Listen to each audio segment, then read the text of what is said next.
बाबा जी और हुजूर जी की प्यारी साध संगत जी, राधा स्वामी जी, संगत जी, ब्यास में हाल ही में हुजूर जी ने ऐसा बड़ा हुक्म सुनाया कि पूरे डेरे में हलचल मच गई। ऐसा फैसला लिया है कि डेरे में रहने वाली संगत और सेवादारों में हड़कंप मच गया है। हालांकि ये जो फैसला हुजूर ने लिया है उसका उद्देश्य हर किसी का भला चाहना ही है, लेकिन फिर भी इस फैसले ने बहुत बड़ी हलचल मचा दी है।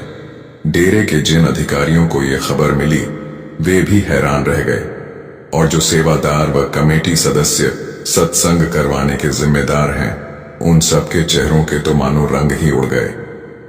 हजूर जी ने बड़ी गंभीरता से फरमाया, ये काम अभी से शुरू कर दो, नहीं तो आगे चलकर बहुत मुश्किल हो जाएगी। साथ ही हुजूर ने एक बहुत ही प्यार भरा वादा भी दिया।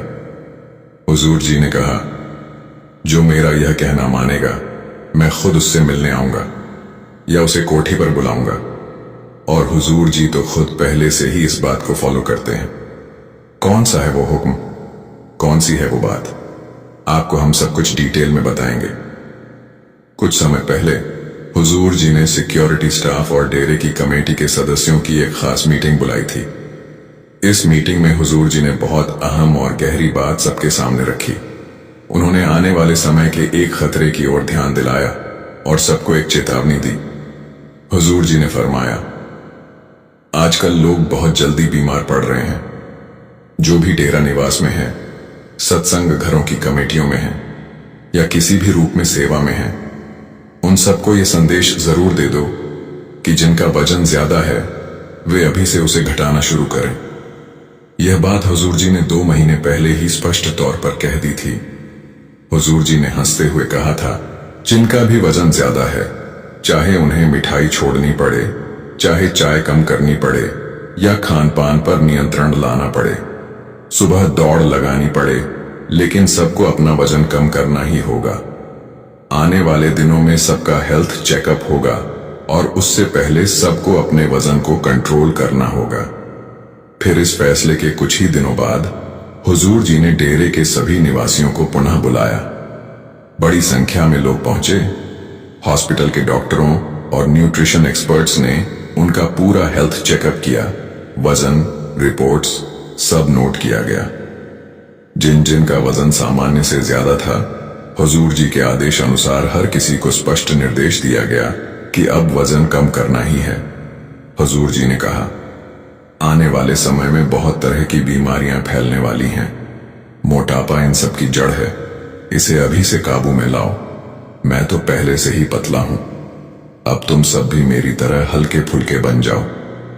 हुजूर जी के इस प्रेम पूर्ण हुक्म के बाद डेरे में एक नया अभियान शुरू हो गया। जो डॉक्टर और न्यूट्रिशनिस्ट डेरे के अस्पताल में हैं, वे डेरे में रहने वाले हर व्यक्ति की डाइट चार्ट तैयार कर रहे हैं। हर व्यक्ति की सेहत पर नियमित नजर रखी जा रही है और उनके खाने पीने का पूरा प्लान बनाया गया है। सिर्फ डेरे में ही नहीं, बल्कि देश विदेश के सत्संग घरों में भी कमेटी सदस्य इस हिदायत पर अमल कर रहे हैं। कई भाई बहनों ने हुजूर जी की आज्ञा का पालन करते हुए 10-10 किलो तक वजन घटा लिया है। जब हुजूर जी ने ये मीटिंग ली थी, उस वक्त हुजूर जी खुद ब्यास में ही मौजूद थे। उन्होंने स्वयं इस पूरी प्रक्रिया की शुरुआत देखी, दिशा दी, और अब वही अभियान निरंतर चल रहा है। अब ब्यास में जो भाई बहन पहले भारी शरीर वाले थे या जिनकी तबीयत कुछ ज्यादा ही ढीली ढाली थी, वे सब अब पूरी लगन के साथ अपने शरीर और सेहत पर ध्यान देने लगे हैं। कोई रोज सैर पर निकलता है, कोई साइकिल चलाता है, कोई व्यायामशाला यानी जिम में जाता है। किसी ने खाने पीने पर कंट्रोल किया है तो किसी ने मीठा छोड़ दिया है। हर व्यक्ति को उनकी सेहत के हिसाब से डेरे के अस्पताल से अलग अलग डाइट प्लान दिया गया है, ताकि सब अपनी सेहत के अनुसार उसे फॉलो कर सकें। हुजूर जी ने आदेश दिया कि डेरे के हर विभाग में जो भी सेवक या सेवादार कार्यरत हैं, उनकी पूरी रिपोर्ट बनाई जाए। उनका वजन, स्वास्थ्य और अनुशासन की जानकारी सब नोट की जाए। ये सारी रिपोर्ट सीधी हुजूर जी के पास उनकी कोठी तक पहुंचाई जाती है। हुजूर जी ने स्वयं कहा, मैं हर व्यक्ति की रिपोर्ट देखूंगा और जो मेरी इस बात को दिल से मानेगा उसे या तो मैं खुद मिलने जाऊंगा या फिर उसे कोठी पर बुलाऊंगा। इस फरमान को सुनकर डेरे के कमेटी सदस्य और अन्य निवासी सचमुच भावुक हो गए और कुछ के चेहरे का रंग भी उड़ गया, क्योंकि वजन कम करना हर किसी के बस में इतना आसान काम नहीं होता। इसके लिए बहुत मेहनत करनी होती है, बहुत कुछ त्याग करना पड़ता है। लेकिन फिर भी ज्यादातर सेवादारों और संगत ने उसी दिन से दृढ़ निश्चय कर लिया कि वे अब अपने वजन को जरूर कम करेंगे। कुछ लोगों ने मेहनत शुरू भी कर दी और सुंदर परिणाम भी दिखने लगे, जबकि कुछ अभी भी उसी हालत में हैं, जिनका मोटापा अब तक वैसा ही बना हुआ है। जब ऐसे सदस्य हजूर जी के सामने जाते हैं तो थोड़ा झिझक भी होती है। कहीं मालिक डांट न दें, कहीं मुस्कुराते हुए ये न कह दें, भले मानुष अब तू भी पतला हो जा, या फिर मुझे तेरे साथ सुबह उठकर दौड़ लगाने जाना पड़ेगा। हजूर जी जब ये मीटिंग ले रहे थे तो उन्होंने बहुत स्पष्ट रूप से कहा था, इस सब का उद्देश्य किसी को कष्ट देना नहीं, बल्कि आने वाले कठिन समय से सबको बचाना है। जब शरीर हल्का होगा, खान पान संयमित होगा, तब न केवल हम बीमारियों से बचेंगे बल्कि भजन सुमिरन भी अधिक होगा। हुजूर जी ने बड़ी सादगी से समझाया, जितना हम कम खाएंगे, कम बोलेंगे, उतनी ही हमारी सुस्ती कम होगी, मन शांत रहेगा और फिर भजन में मन भी अधिक टिकेगा। उस मीटिंग में डेरे के सभी बड़े अधिकारी, सचिव और अलग अलग विभागों के प्रतिनिधि उपस्थित थे। हुजूर जी की हिदायतों का पालन अब हर विभाग में अलग अलग स्तर पर हो रहा है। हर महीने की रिपोर्ट कोठी तक जाती है, किसने कितना परिश्रम किया, किसने कितना वजन घटाया, सबका ब्यौरा रखा जा रहा है। पिछले 2 महीनों से जब से हुजूर जी बेयास में हैं, वे इस पूरे अभियान की प्रगति की समीक्षा भी स्वयं कर रहे हैं। जो सच्चे मन से मेहनत कर रहे हैं, उनका नाम भी कोठी तक पहुंच रहा है। हुजूर जी ने फरमाया, जो जो भाई या बहन सच्चे भाव से अपना वजन घटाएगा, उससे मैं अवश्य मिलूंगा। और यही संदेश बाहर की संगत के लिए भी है। जो भाई बहन डेरा बेयास में नहीं रहते, वे भी इस आज्ञा का पालन करें। कौन जाने, इसी बहाने मालिक हमारे कौन से कर्म काट दे, कौन सी बीमारी से हमें बचा ले। हुजूर जी की यह शिक्षा केवल स्वास्थ्य के लिए नहीं, बल्कि आत्मिक शुद्धि के लिए भी है, क्योंकि जब शरीर स्वस्थ होता है, मन भी हल्का होता है और भजन सुमिरन में एक नई ऊर्जा उतरती है। डेरे में सेवा करने वाले सभी भाई बहन जानते हैं कि इसमें हुजूर जी का अपना कोई लाभ नहीं है, बल्कि जो भी लाभ मिलेगा वो हमें ही मिलेगा, क्योंकि जो हम खाते पीते हैं उसका असर हमारे शरीर पर ही पड़ता है। और आज हर कोई किसी न किसी बीमारी में उलझा हुआ है। अगर हमें इन कष्टों से मुक्त होना है तो मालिक की बात माननी ही होगी। संगत जी, अगर आज से 30-35 साल पीछे जाएं, तो हम देखते हैं कि उस समय भारत में लोग 100 साल तक भी जीवित रहते थे। लेकिन अगर आज की बात करें तो भारत में एवरेज लाइफ अब सिर्फ 72 साल की है। अगर आपको मेरी बात पर यकीन नहीं हो रहा तो आप किसी भी AI टूल से पूछ सकते हैं या फिर गूगल कर सकते हैं। पहले के मुकाबले में 28 साल जीवन कम हुआ है और इन सब का कारण है हमारा खान पान। पुराने समय में लोग घर का देसी शुद्ध खाना खाते थे। उस समय किसी चीज में कोई मिलावट नहीं होती थी, लेकिन आज खाने की हर वस्तु में केमिकल होते हैं। और आज के समय में इंसान देसी खाने को छोड़कर पिज्जा, बर्गर जैसी चीजें खाने लगा है और कसरत या सैर के नाम पर हम जरा भी मेहनत नहीं करते। संगत जी, अभी भी अगर हम खुद को बदल दें तो हम एक स्वस्थ जीवन जी सकते हैं। सुबह और शाम 30-30 मिनट की तेज गति से वॉक भी शुरू कर दें तो उससे भी हमें बहुत फायदा मिलेगा। जो लोग तेज गति से नहीं चल सकते, उन्हें 30 मिनट की जगह 45 मिनट चलना चाहिए। सैर एक ऐसी चीज है जिससे आधे रोग वैसे ही खत्म हो जाते हैं। संगत जी, आइए अब आगे बढ़ते हैं। आज की तारीख है 4 नवंबर 2025। यही वह दिन है जो हमें 76 साल पीछे ले जाता है। 4 नवंबर 1991, जब हुजूर महाराज चरण सिंह जी महाराज को संत सदगुरु की गद्दी सौंपी गई थी। उसी दिन से संगत को उनके अपार प्रेम का अनुभव होना शुरू हुआ। हुजूर महाराज जी ने डेरे की नींव, उसकी दिशा, सब कुछ नया कर दिया। उनके समय से पहले बेयास का नाम बहुत सीमित था, पर जब हुजूर ने सत्संग और संतमत को खुले मन से संसार के सामने रखा। तब अमेरिका हो या जर्मनी, भारत हो या इंग्लैंड, राधा स्वामी ब्यास का नाम हर कोने में फैल गया। आज बाबा जी के समय में यह महिमा और भी अधिक चमक रही है। शायद ही कोई होगा जो राधा स्वामी के नाम से परिचित न हो। हुजूर महाराज चरण सिंह जी का स्वभाव अत्यंत विनम्र था। उनके चेहरे पर कभी कभार ही गुस्सा आता था, और जब आता भी था तो उसमें भी प्रेम छिपा होता था। वह डांट भी समझाने के लिए होती थी ताकि हम सुधर जाएं। उनका गुस्सा कभी किसी के दिल को ठेस पहुंचाने के लिए नहीं होता था। कई बार हुजूर महाराज जी को कुछ बहुत ही साधारण पर गहरे शौक हुआ करते थे। उनमें से एक था फोटोग्राफी। कभी वो किसी फूल की तस्वीर लेते, कभी अपनी कोई फोटो खींच लेते, और कभी जब किसी जगह घूमने जाते तो वहां के दृश्य कैमरे में कैद कर लेते। पर संत महापुरुषों के हर कार्य में कोई ना कोई गहराई होती है। सतगुरु जब संसार में आते हैं तो केवल हमें तारने ही नहीं बल्कि जीवन के हर पहलू को सहजता से जीना भी सिखाते हैं। हुजूर महाराज जी को फूलों से विशेष लगाव था। उनकी कोठी के भीतर फूल इस तरह से सजे होते थे कि देखने वाला मंत्रमुग्ध हो जाता। एक बार का प्रसंग है। सत्संग के दौरान हुजूर महाराज जी एक कथा सुनाते सुनाते इतने भावुक हो गए कि उनकी आंखों से आंसू बह निकले। उन्होंने महात्मा सावा सिंह जी से जुड़ी एक घटना सुनाई थी। कहते हैं, जब महात्मा सावा सिंह जी को सेवा की जिम्मेदारी सौंपी गई, लंगर की सेवा, तो उनके मन में एक चिंता उठी।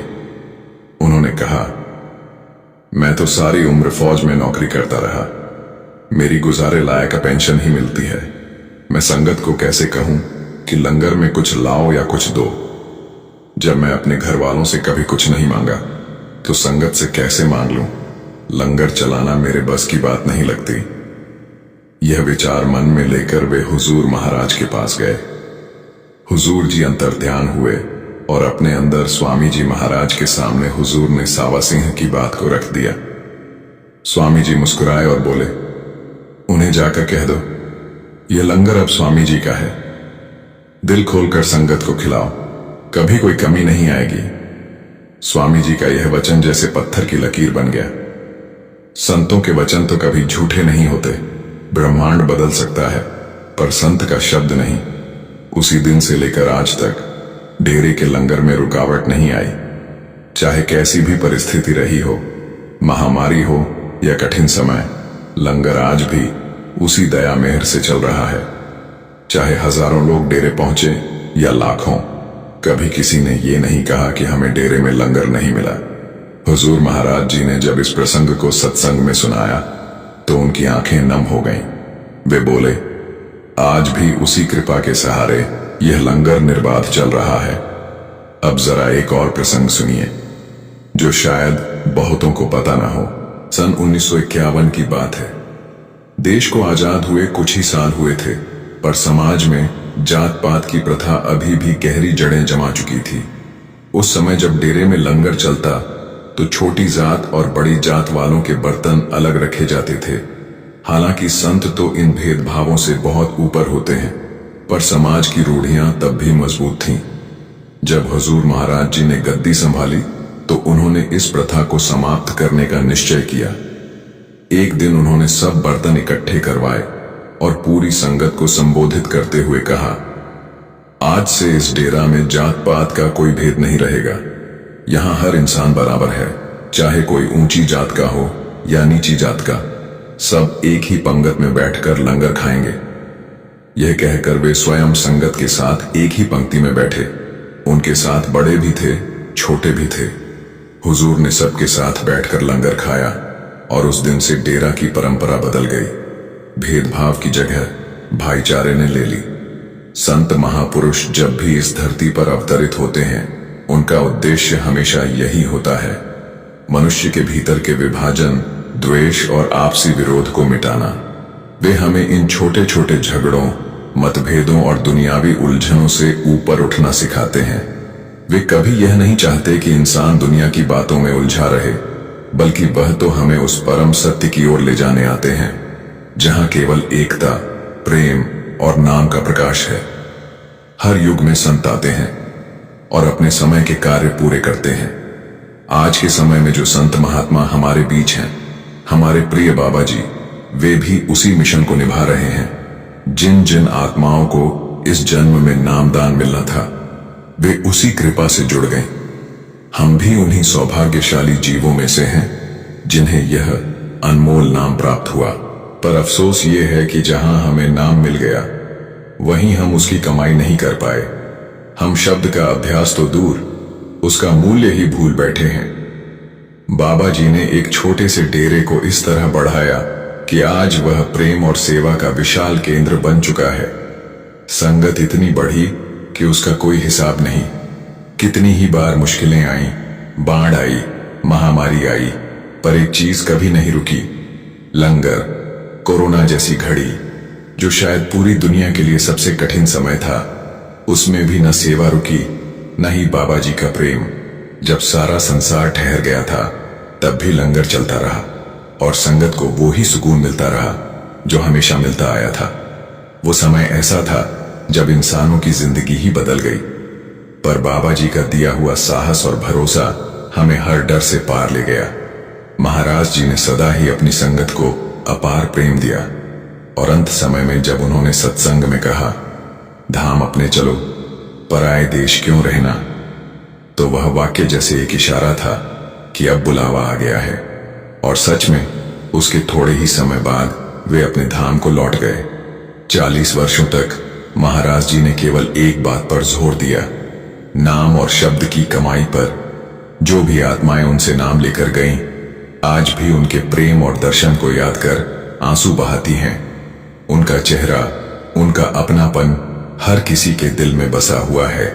हम भले ही उन भाग्यशाली आत्माओं में से नहीं हैं जिन्हें उनके प्रत्यक्ष दर्शन मिले, पर आज भी असंख्य रूहें हैं जो उनकी खोज में भटक रही हैं, उनके प्रेम की महक को महसूस करने के लिए। वही प्रेम आगे बाबा जी ने और भी बढ़ाया और आज तक वह श्रृंखला निरंतर चल रही है। अब जरा एक घटना सुनिए जो बाबा जी के समय की है। एक दिन एक व्यक्ति जो तरण तारण जिले के भंडोरी गांव का था, बाबा जी के पास आया। वह बड़े ही भाव में बोला, बाबा जी, मुझे तो ही मोही हो गई। तो ही मोही का अर्थ होता है अंतर में सतगुरु के दर्शन हो जाना। बाबा जी मुस्कुराए और बोले, बेटा, बहुत अच्छी बात है, यह बड़ी कृपा की निशानी है। बाबा जी के चेहरे पर वह क्षणिक खुशी देखकर संगत भाव विभोर हो गई। यह दृश्य इतना सुंदर था कि जिसने भी देखा, उसके मन में वह लम्हा अमिट हो गया। उसी वीडियो को बाद में डेरे के अपने चैनल पर साझा किया गया, लेकिन जैसे आजकल होता है, कुछ सोशल मीडिया चैनल्स ने उस वीडियो का हिस्सा काटकर अपने पेजों पर डाल दिया। वह वीडियो वायरल हो गई, पर जिस आत्मा को यह अनुभव हुआ था, उसने कभी उसका घमंड नहीं किया, न ही घर जाकर किसी को बताया। वह तो बस एक सच्चा प्रेमी था जिसने मालिक के दर्शन भीतर से पाए और चुपचाप उन्हें अपने हृदय में सहेज लिया। क्योंकि जो सद्गुरु के प्रेम में भीग जाता है, वह केवल एक ही बात जानता है, जो कुछ मिला वह उनका दिया है और जो करना है वही करना है, सतगुरु का हुक्म मानकर निस्वार्थ भाव से। संगत जी, आइए अब हम आपको एक स्वस्थ जीवन जीने के कुछ अच्छे टिप्स देते हैं जो आपको हुजूर के हुक्म को मानने में भी मदद करेंगे। संगत जी, स्वस्थ रहना सिर्फ शरीर को दुरुस्त रखने का नाम नहीं है, बल्कि यह मन, शरीर और आत्मा की एक सुंदर संगति है। अगर हम अपने जीवन में संतुलन बनाए रखना चाहते हैं, तो हमें अपनी दिनचर्या, खान पान और विचारों पर गहराई से ध्यान देना चाहिए। आज के समय में जहां हर व्यक्ति दौड़ भाग और तनाव में जी रहा है, वहीं सबसे जरूरी बात यह है कि हम अपनी जीवन शैली को सरल, प्राकृतिक और अनुशासित बनाएं। स्वस्थ रहने की शुरुआत सबसे पहले हमारे भोजन से होती है। भोजन को केवल पेट भरने का साधन नहीं, बल्कि शरीर के लिए ऊर्जा, शुद्धता और स्थिरता का स्रोत समझना चाहिए।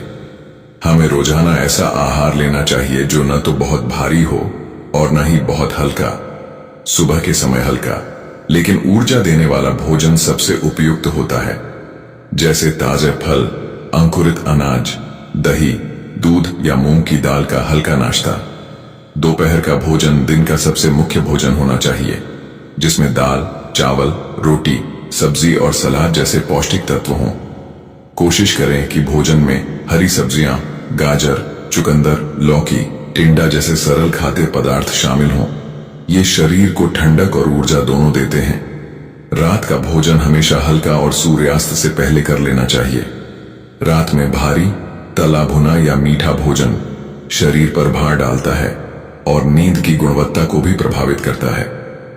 हमें अपनी थाली को इस तरह सजाना चाहिए कि उसमें प्रकृति के पांचों तत्वों का संतुलन हो। अनाज पृथ्वी का प्रतीक है, फल और सब्जियां जल का, दालें अग्नि का, मसाले वायु का और नमक, घी, घरेलू तेल आकाश तत्व का प्रतिनिधित्व करते हैं। भोजन हमेशा धीरे धीरे, चबाकर और शांत मन से करना चाहिए। भोजन करते समय टीवी, मोबाइल या कोई चिंता नहीं होनी चाहिए, क्योंकि उस समय लिया गया भोजन सिर्फ शरीर ही नहीं, मन को भी प्रभावित करता है। भोजन के बाद 30 से 45 मिनट टहलना भी आवश्यक है, ताकि पाचन क्रिया सुचारू रूप से चल सके। जहां तक व्रत का प्रश्न है, व्रत को आज दुनिया धार्मिक आस्था से जोड़कर देखती है, लेकिन असल में व्रत की शुरुआत आयुर्वेदिक संतों और महात्माओं ने की थी। उनका उद्देश्य था कि 15 दिन में एक बार अगर हम दिन में केवल एक ही समय भोजन करें तो इससे लिवर को आराम मिलेगा और शरीर स्वस्थ रहेगा। लेकिन आगे चलकर दुनिया ने इस चीज को धार्मिक आस्था से जोड़कर व्रत रखने शुरू कर दिए। संगत जी, हमारे शरीर को भी कभी कभी विश्राम की आवश्यकता होती है, ताकि वह भीतर से विषैले तत्वों को निकाल सके। महीने में 2 बार व्रत रखना शरीर के लिए बहुत लाभकारी है।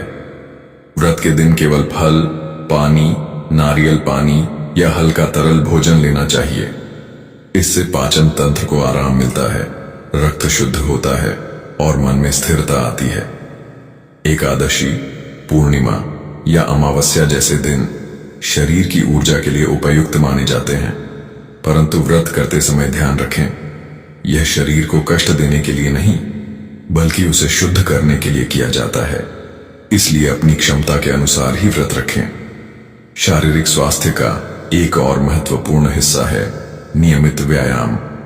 हर दिन कम से कम आधे घंटे से 1 घंटे तक सैर या हल्की दौड़ अवश्य करनी चाहिए। सुबह के समय की सैर सबसे लाभदायक होती है, क्योंकि उस समय वातावरण शुद्ध और प्राणवायु से भरपूर होता है। अगर सुबह सैर संभव न हो तो शाम को सूर्यास्त से पहले आधे घंटे तक तेज कदमों से चलना भी बहुत अच्छा होता है। सैर करते समय मोबाइल या संगीत में उलझने के बजाय प्रकृति को महसूस करना, गहरी सांसें लेना और मन को शांत रखना ज्यादा लाभदायक है। सैर के अलावा योगासन और प्राणायाम भी जीवन में शामिल करने चाहिए, जैसे भुजंगासन, ताड़ासन, शवासन और अनुलोम विलोम जैसे सरल योगासन। ये शरीर में लचीलापन, ऊर्जा और मन में स्थिरता लाते हैं। नींद भी स्वास्थ्य का अभिन्न हिस्सा है। हर व्यक्ति को प्रतिदिन 7 से 8 घंटे की गहरी नींद लेनी चाहिए। देर रात तक जागना, मोबाइल या लैपटॉप चलाना और अनियमित नींद का समय हमारी रोग प्रतिरोधक शक्ति को कमजोर कर देता है। कोशिश करें कि रात को जल्दी सोएं और सुबह सूर्योदय से पहले उठें। संगत जी, आपने भी बाबा जी के बहुत सारे सत्संग सुने होंगे, लेकिन क्या कभी ऐसा अनुभव आपने देखा है जब सारी संगत बाबा जी को स्टेज पर देखते ही राधा स्वामी कह रही हो? आज से पहले ऐसा कभी भी नहीं हुआ। अब बात करते हैं उस कमाई वाली माता जी की, जिनकी जिद पर बाबा जी को आना पड़ा। इस माता जी की उम्र 90 साल के आसपास है और इस उम्र में भी माता जी को चलने फिरने में किसी सहारे की जरूरत नहीं पड़ती, क्योंकि माता जी को जो ताकत अंदर के नाम से मिल रही है, वही ताकत उन्हें इस उम्र में भी संभाल रही है। लेकिन इस बार माता जी की एक जिद थी। माता जी ने बताया कि अब मैं उम्र के इस पड़ाव में हूं कि कब ये शरीर छोड़ना पड़ जाए पता नहीं। वैसे तो इतनी कमाई वाली रूहों को पहले से ही अपने जाने का दिन और समय पता होता है, लेकिन ऐसी रूहें किसी से इस बारे में कुछ भी नहीं बताती और चुपचाप शरीर छोड़कर सतगुरु के साथ संसार से चली जाती हैं। तो जब माता जी डेरे आ रही थीं, तो उन्होंने मन में बाबा जी से यही अरदास करके डेरे के लिए निकली। बाबा जी, अंदर से तो आपके रोज दर्शन हो रहे हैं, लेकिन अब ये शरीर ज्यादा समय तक साथ नहीं रहने वाला, इसलिए इस बार आप मुझे दर्शन देने जरूर आना। मेरी आंखें आपके दर्शनों को तरस रही हैं। माताजी ने कहा, मैंने बाबा जी के आगे जिद की थी कि आपको आना ही पड़ेगा। जब 31 अक्टूबर की सुबह का समय आया तो बाबा जी स्टेज पर नहीं आए। उसी दिन शाम को सवाल जवाब में भी बाबा जी नहीं आए। फिर 1 नवंबर को न ओपन कार दर्शन हुए और न ही शाम के सवाल जवाब में बाबा जी आए। और उस दिन मैंने जिद पकड़ ली थी कि बाबा जी, अगर आप कल भी नहीं आए तो मैं घर वापस नहीं जाऊंगी। और उसी रात इसी विश्वास से इस माता जी ने अपने साथ आई संगत से कहा कि कल बाबा जी खुद स्टेज पर आएंगे। संगत को विश्वास नहीं हुआ, क्योंकि संगत कह रही थी कि बाबा जी ने कुछ दिन पहले सिकंदरपुर सेंटर में कहा था कि जब तक मैं आपके सामने आता रहूंगा तब तक आपको दूसरे की कदर नहीं होगी, इसलिए अब आगे से एक ही के दर्शन होंगे। और उस दिन के बाद बाबा जी ने संगत से दूरी बनानी शुरू कर दी थी। उसके बाद बाबा जी बहुत कम संगत के बीच आए, इसलिए माताजी की बात पर उन्हें विश्वास नहीं हो रहा था। लेकिन माताजी तो जान चुकी थीं कि उनके सतगुरु रविवार को जरूर आएंगे। और जैसे ही रविवार सुबह का समय हुआ, बाबा जी स्टेज पर विराजमान थे। और यही नहीं, बाबा जी ने सत्संग भी खुद फरमाया, जबकि हम देख रहे हैं कि अब हर जगह हुजूर जी ही सत्संग कर रहे हैं। लेकिन उस दिन बाबा जी ने न सिर्फ दर्शन दिए बल्कि सत्संग भी फरमाया। संगत जी, बाबा जी के स्टेज पर आने का दूसरा बड़ा कारण यह भी था कि 31 और 1 को हुए सवाल जवाब में लगभग हर एक बच्चे ने हुजूर जी से सवाल के दौरान ये बात जरूर कही थी कि आप बाबा जी को भी साथ लेकर आना। और संगत जी, जब शिष्य अपने गुरु को बार बार पुकारे तो भला गुरु कैसे ना आए। और सच में जिसने भी सत्संग वाले दिन का वो नजारा देखा जब सारी संगत एक साथ राधा स्वामी बाबा जी बोल उठी थी, तो वो दृश्य ऐसा था कि ना चाहते हुए भी आंखों से आंसू बह निकले। इतना प्रेम, इतना विश्वास देखकर पहली बार सत्संग सुनने पहुंची संगत में से एक भाई ने बताया कि हमने बहुत सारे गुरुओं के सत्संग सुने हैं, हम राधा स्वामी नहीं हैं, लेकिन हमें अलग अलग गुरुओं के सत्संग सुनना अच्छा लगता है। लेकिन हमने संगत के अंदर अपने गुरु के प्रति इतना प्रेम पहले कभी नहीं देखा। हाँ, ये बात सही है कि हर संगत अपने अपने गुरु से प्रेम करती है, लेकिन इस हद तक प्रेम कि बाबा जी को स्टेज पर देखते ही संगत खुशी के मारे भावुक होकर रोने लगे। ऐसा नजारा सच में यहीं ब्यास में देखने को मिला। संगत जी, ये बात सच है कि संगत बाबा जी से बहुत प्रेम करती है, लेकिन एक सच ये भी है, जितना प्रेम हम बाबा जी से करते हैं उससे 10 गुना से भी ज्यादा प्रेम बाबा जी हमसे करते हैं। अगर आपको यकीन नहीं हो रहा है तो अब आप आगे की इस सच्ची घटना को सुनिए। और सिर्फ इतना ही नहीं, बल्कि अगर हम राह से भटक जाएं तो बाबा जी हमें थप्पड़ भी लगा देते हैं, जैसे एक बाप अपने बेटे को लगाता है अगर बेटा राह से भटक जाए। आगे की 2 सच्ची घटनाएं इस बात का प्रमाण है कि बाबा जी हमसे बहुत प्रेम करते हैं और जरूरत पड़ने पर बाबा जी बहुत सख्त भी हैं। पहले हम सुनते हैं जब बाबा जी ने अपने सेवादार को थप्पड़ मारा था। यह सच्ची घटना एक सेवादार ने खुद अपनी आती संगत के सामने साझा की थी। वह सेवादार दिल्ली का रहने वाला है। उसने बताया कि वह दिल्ली की एक बड़ी कंपनी में अपने मालिक के असिस्टेंट के रूप में काम करता था। करीब 10-11 साल तक वह उसी मालिक के साथ जुड़ा रहा। मालिक का स्वभाव थोड़ा कड़क था, गुस्सैल भी कह सकते हैं। कई बार वह बिना वजह ऑफिस के बीचों बीच सबके सामने डांट दिया करता था। सेवादार कहता है, मुझे बहुत बुरा लगता था, मानो मेरी इज्जत तार तार हो गई हो, पर नौकरी की मजबूरी थी इसलिए सब सहना पड़ता था। उसका कहना था कि शुरू में उसे लगता था कि मालिक सिर्फ उसी के साथ ऐसा व्यवहार करता है, पर वक्त बीतने के साथ एहसास हुआ कि वो अपने घर वालों और बाकी कर्मचारियों से भी उसी रूखेपन और घमंड के साथ पेश आता है। फर्क बस इतना था कि अब तक मैंने यह देखा ही नहीं था। वो आगे बताता है, मालिक गुस्सैल था, मगर उसका एक अच्छा गुण भी था, वो दूसरों की आस्था का सम्मान करता था। खुद तो माता रानी का बड़ा भक्त था, लेकिन उसने कभी मेरी श्रद्धा पर सवाल नहीं उठाया। जब भी मैंने डेरे जाने के लिए छुट्टी मांगी, उसने बिना किसी बहाने के मंजूर कर ली। उसका कहना था कि भगवान एक ही है, बस लोग उसे अलग अलग रूपों में पूजते हैं। कोई मंदिर जाता है, कोई डेरे जाता है, सबका उद्देश्य तो एक ही है। सेवादार हल्की मुस्कान के साथ आगे कहता है, शायद यही उसकी एकमात्र अच्छाई थी। इसके अलावा उसके स्वभाव में मुझे कोई भी सकारात्मकता नजर नहीं आती थी।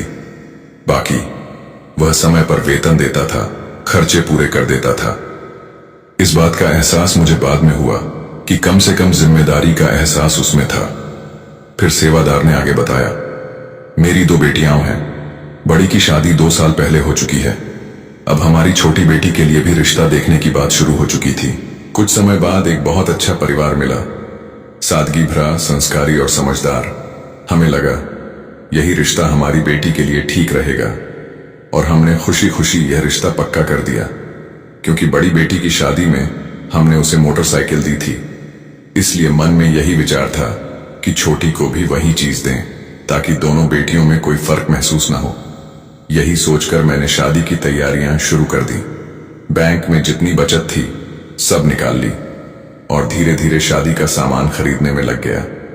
बाकी सारी तैयारियों के पैसे तो किसी तरह पूरे हो गए, लेकिन मोटरसाइकिल के लिए रकम कम पड़ गई। मैं चाहता था कि इस बार भी वही उपहार दूं, ताकि किसी को यह न लगे कि छोटी बेटी के साथ कुछ कम किया गया। इस बात को ध्यान में रखते हुए मैंने अपने मालिक से 2 महीने की सैलरी एडवांस में मांग ली, मगर उसने साफ इनकार कर दिया। बहाना बनाकर बोला, कंपनी इस वक्त घाटे में चल रही है, ऊपर से बैंक का भी कर्ज सिर पर है, इसलिए अभी एडवांस देना मुमकिन नहीं। मुझे अंदर से यकीन था कि वो झूठ बोल रहा है। असलियत तो यह थी कि उसके पास पैसों की कोई कमी नहीं थी। मैं जानता था कि वो अपने ऑफिस की एक अलमारी में नकद रकम रखता था। वो वही पैसा होता था जिसका हिसाब किताब बैंक या रिकॉर्ड में नहीं होता था। सब कैश में चलता था। क्योंकि मैं उसका बेहद करीबी था, इसीलिए मुझे इस बात की जानकारी थी। एक बार तो मैंने अनजाने में यह राज अपने एक पुराने दोस्त से भी साझा कर दिया था। वो मेरा बचपन का साथी था, लेकिन अब उसका रास्ता कुछ और ही था। उसकी संगति गलत हो चुकी थी। वो शराब, जुए और गलत आदतों में डूबा हुआ था। मुझे क्या पता था कि वही बात जो मैंने सहजता से कह दी थी, आगे चलकर मेरी जिंदगी में तूफान बन जाएगी। हम दोनों बचपन से साथ पले बढ़े थे, इसलिए मैं उसे दोस्त के सिवा और कुछ मानता ही नहीं था। उसकी निजी जिंदगी कैसी भी हो, मुझे फर्क नहीं पड़ता था। मेरे लिए वो वही पुराना साथी था। उसने मुझे कभी भी जुए में शामिल होने के लिए दबाव नहीं डाला। धीरे धीरे मेरी बेटी की शादी की तारीख नजदीक आ रही थी और मोटरसाइकिल के पैसे अभी तक नहीं जुट पाए थे। उसी बेचैनी में मैंने उस बचपन के दोस्त से यह बात शेयर कर दी। उसने ठहर कर सुना, फिर कुछ हिचकते हुए कहा, अगर तू बुरा न माने तो मैं एक बात बताऊं? मैंने कहा, बुरा कैसा? बता, अगर तू मदद कर सके तो मैं मान जाऊंगा। फिर उसने अपना प्रस्ताव रखा। उसने बताया कि मेरी हालत तू जानता ही है, पर एक तरीका है जिससे बहुत सारा पैसा आ जाएगा, और जो सबसे बड़ी बात, उसे लौटाने की चिंता भी नहीं होगी। यह सुनकर मैंने आश्चर्य से पूछा, ऐसा क्या तरीका है जिसमें पैसे वापस नहीं देने पड़ेंगे? वो थोड़ा ठिठका, फिर बोला, तू खुद कहता था कि तेरे मालिक के पास बहुत सारा नकद पैसा आता है और वह उसे अपने ऑफिस की अलमारी में रखता है। मैंने कहा, हां, पर उसने मना कर दिया। तब उसने साफ कह दिया, मुझे उनसे पैसे मांगने की जरूरत नहीं, उनको वहीं से उठाना होगा। यह सुनते ही मुझ में गुस्सा उमड़ आया। मैंने उसे कड़े शब्दों में टोका और याद दिलाया कि हमारे गुरु ने ऐसे किसी भी काम की सख्त मनाही की है, पर वह फिर भी मनाने लगा। मैं तुझसे चोरी करने को नहीं कह रहा। सोच तो, वो आदमी जिसने तुम्हारी सालों की निष्ठा की कभी कद्र नहीं की, जिसने बार बार तुम्हें अपमानित किया और जब तुझे सच्ची जरूरत पड़ी तो थामने को कुछ न दिया। तूने उसकी नौकरी सौंपी हुई थी, उसने कितनी बार तेरी बेइज्जती की, पर अब जब तेरी बेटी की शादी है तो पैसे देने से इनकार कर देता है। वो मुझे समझाने लगा, जिस पैसे को तेरा मालिक अपने ऑफिस में रखता है वो तो वैसे भी काले धन का हिस्सा है, न कोई हिसाब न कोई टैक्स। ऐसे पैसे को उठा लेना कोई गुनाह नहीं होगा। उसने मुझे कई तर्क देकर यकीन दिलाने की कोशिश की। बोला, सोच, इतना पैसा जमा है जो किसी भले काम में नहीं आ रहा। तेरे पास जरूरत है, बेटी की शादी है। अगर तू थोड़ा सा हिस्सा भी ले लेगा तो गलत क्या होगा? वो आगे कहता गया, तेरा मालिक खुद कितना नीच इंसान है, गुस्सैल, घमंडी, दूसरों को अपमानित करने वाला। तूने उसकी वफादारी में जिंदगी खपा दी और जब तुझे जरूरत पड़ी तो उसने साफ इनकार कर दिया। ऐसे इंसान से कुछ लेना कोई पाप नहीं। उसकी बातें सुन सुनकर मन डगमगाने लगा। लालच और जरूरत ने विवेक को कमजोर कर दिया था। कुछ दिन सोचने के बाद आखिरकार एक शाम मैंने वही गलती कर डाली। उस दिन ऑफिस का वक्त खत्म होने के बाद मालिक हमेशा की तरह अपने घर चला गया। अंधेरा फैल चुका था। थोड़ी देर बाद मैं और मेरा दोस्त पिछली तरफ से ऑफिस के भीतर दाखिल हो गए। मैं अच्छी तरह जानता था कि मालिक पैसे किस अलमारी में रखता है और उसकी चाबी कहां छिपाई जाती है। हम धीरे धीरे वहां पहुंचे। धड़कनें तेज हो चुकी थीं। मैंने कांपते हाथों से चाबी उठाई और उसे ताले में लगाने ही वाला था कि अचानक किसी ने मेरे गाल पर जोरदार थप्पड़ मारा। मैं सन्न रह गया। कमरे में गहरी अंधेरी थी, कुछ दिख नहीं रहा था। पल भर को लगा कि शायद यह मेरा भ्रम है, पर तभी दूसरा थप्पड़ मेरे मुंह पर किसी ने मारा।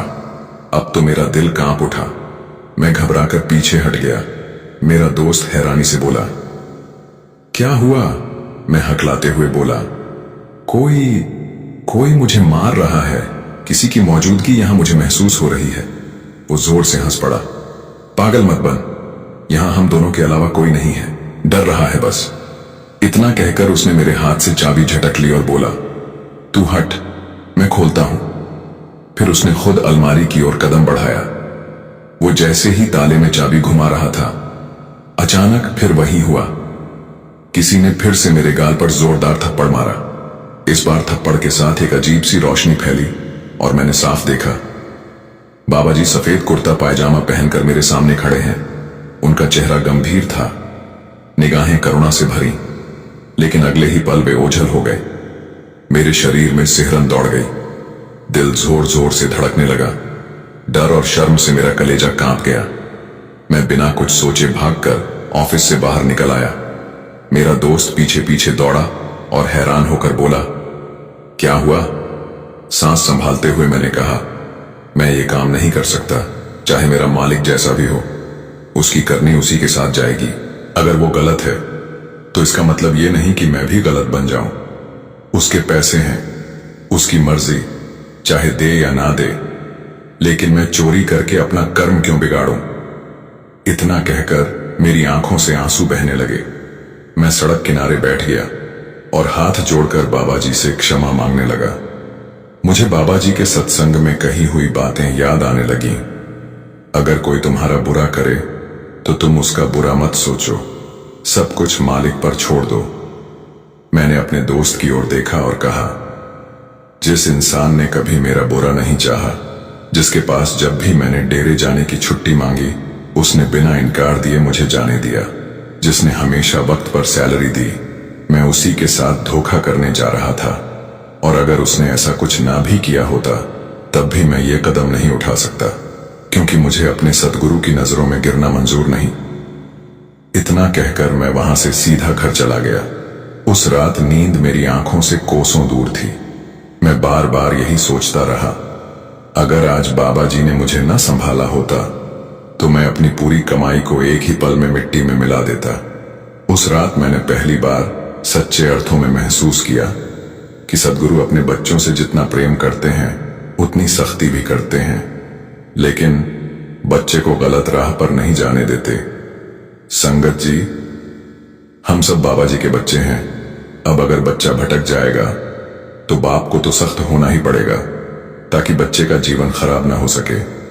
आइए अब सुनते हैं बाबा जी के प्रेम की सच्ची घटना। यह प्रसंग हुजूर महाराज जी के समय का है।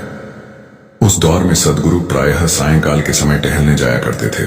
मार्ग में संगत के लोग भी उनसे भेंट करने के लिए पहुंच जाया करते थे। जब भी किसी से मुलाकात होती तो सदगुरु का उद्देश्य केवल एक ही होता, उसे मालिक की ओर मोड़ देना। उसकी दृष्टि को संसार से हटाकर नाम की ओर लगा देना। आप भली भांति जानते हैं कि संत महात्माओं का इस संसार में आना कोई साधारण बात नहीं होती। वे यहाँ अपने लिए नहीं आते, बल्कि हमारे कल्याण के लिए, हमें मालिक से जोड़ने के लिए इस माया जगत में अवतरित होते हैं। उनका जीवन एक ही ध्येय पर केंद्रित होता है, मालिक का नाम जगाना और हर जीव को उसके असली घर की याद दिलाना। ऐसे ही एक दिन की बात है। सदगुरु जी सायंकाल भ्रमण के लिए निकले थे। रास्ते में एक वृद्ध व्यक्ति का घर पड़ता था। वह बुजुर्ग हर शाम अपने घर के बाहर बैठा करता था। जब जब सदगुरु उस मार्ग से गुजरते तो उनकी मुलाकात स्वाभाविक ही हो जाती। हुजूर स्नेहपूर्वक रुकते, उसका हालचाल पूछते और बड़े प्रेम से समझाते, भाई समय निकालकर मालिक का नाम सुमिरन किया कर, उसका भजन बंदगी किया कर।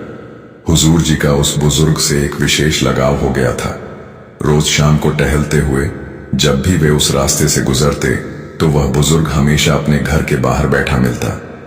सदगुरु जी स्नेह से रुकते, मुस्कुराकर उसका हाल पूछते और बड़े प्रेम से कहते, भाई थोड़ा समय निकालकर मालिक की भजन बंदगी किया कर, यही तेरी असली पूंजी है। पर हर बार वह बुजुर्ग विनम्रता से वही उत्तर देता, महाराज जी जिम्मेदारियां बहुत हैं, बच्चे अभी छोटे हैं, समझ नहीं है उन्हें। घर का सारा बोझ मुझ पर ही है। खेतों की देखभाल, कारोबार का ध्यान, सब कुछ मुझे ही संभालना पड़ता है। ऐसे में भजन बंदगी के लिए समय ही नहीं मिल पाता।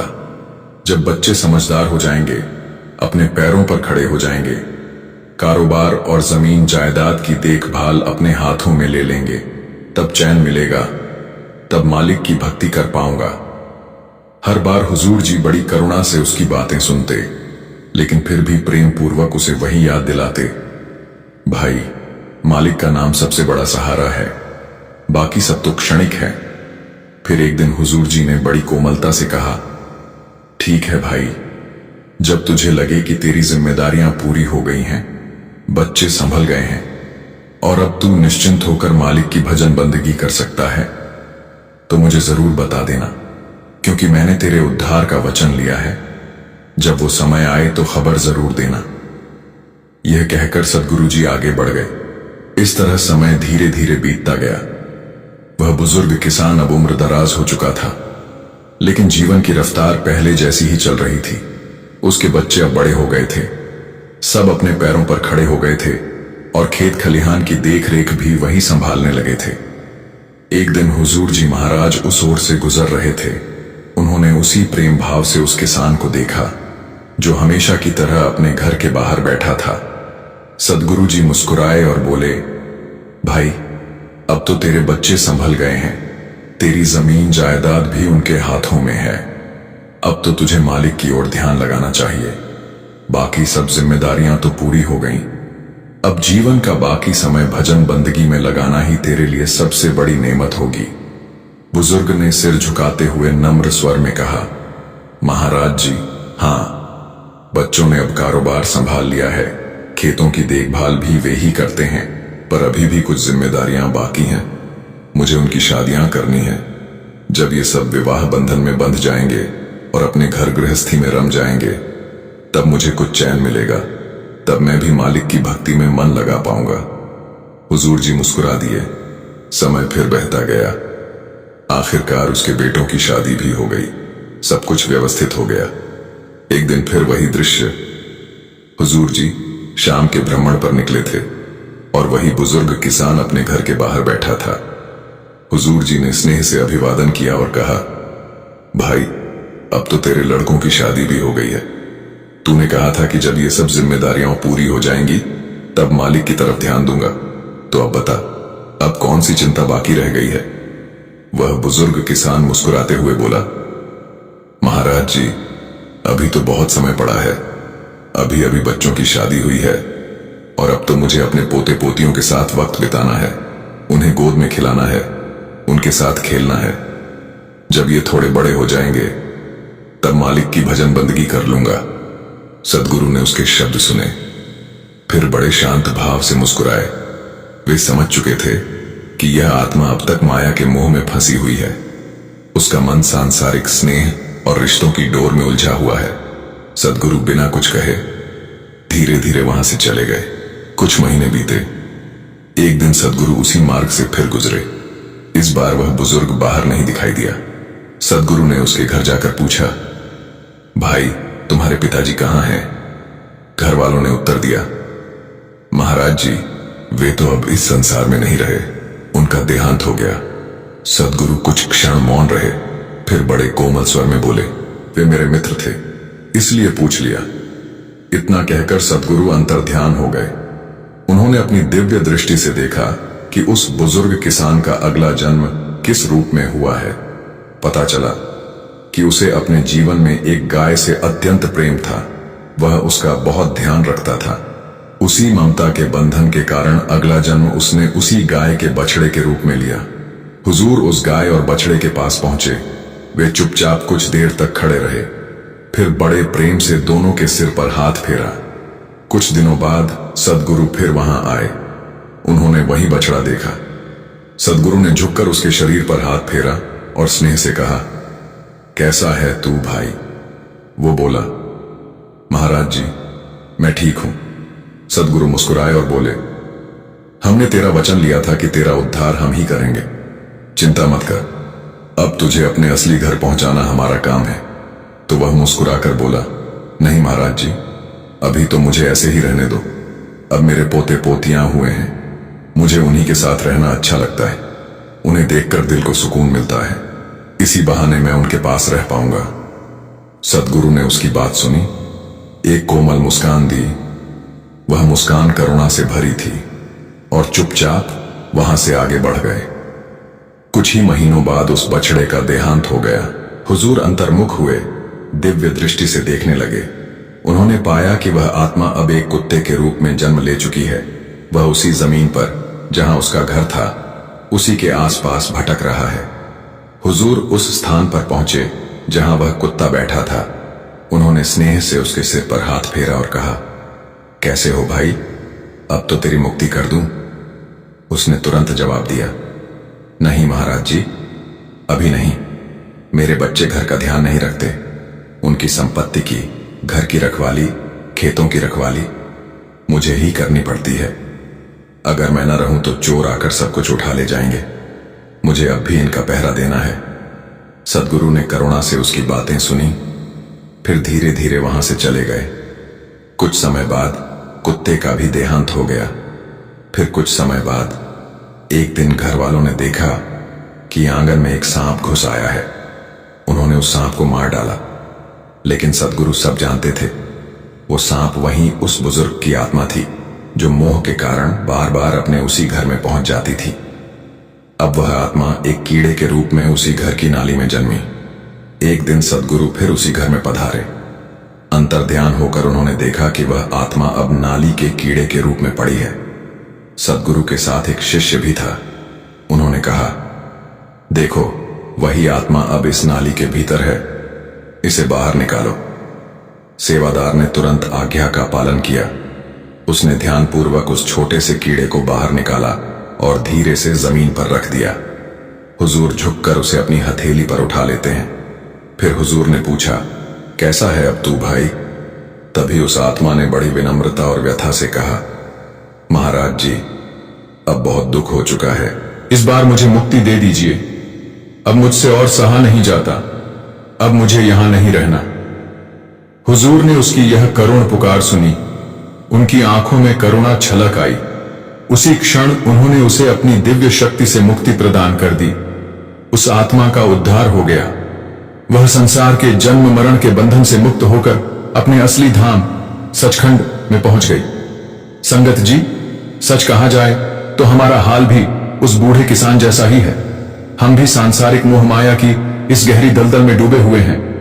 अगर आज सदगुरु स्वयं हमारे सामने आकर कहें, चलो अब सचखंड जाने की तैयारी करो, तो हम भी बहाने बनाने लगेंगे। कोई कहेगा अभी बच्चे छोटे हैं, कोई कहेगा अभी जिम्मेदारियां बाकी हैं, कोई बोलेगा अभी शादी ब्याह करवाने हैं, और कोई कहेगा अभी थोड़ा समय और मिल जाए। यही तो माया का प्रभाव है।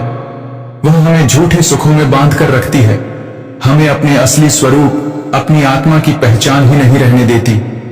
हम इस शरीर के साथ इतने एकरूप हो गए हैं कि हमें लगता है यही मैं हूं, यही जीवन है। हमें लगता है कि ये रिश्ते, ये संसार, ये संपत्ति सब सदा रहने वाले हैं।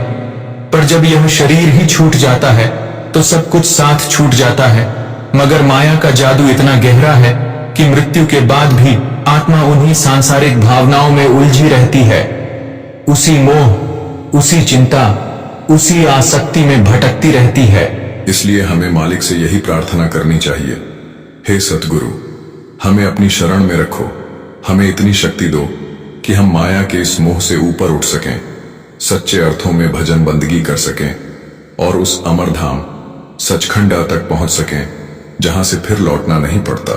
संगत जी, अपने हर सत्संग में बाबा जी बार बार एक ही बात पर जोर देते हैं, भजन सिमरन कर लो, जिससे कि बाबा जी को भी हमें यहां इस जेल खाने से निकालने में आसानी हो सके।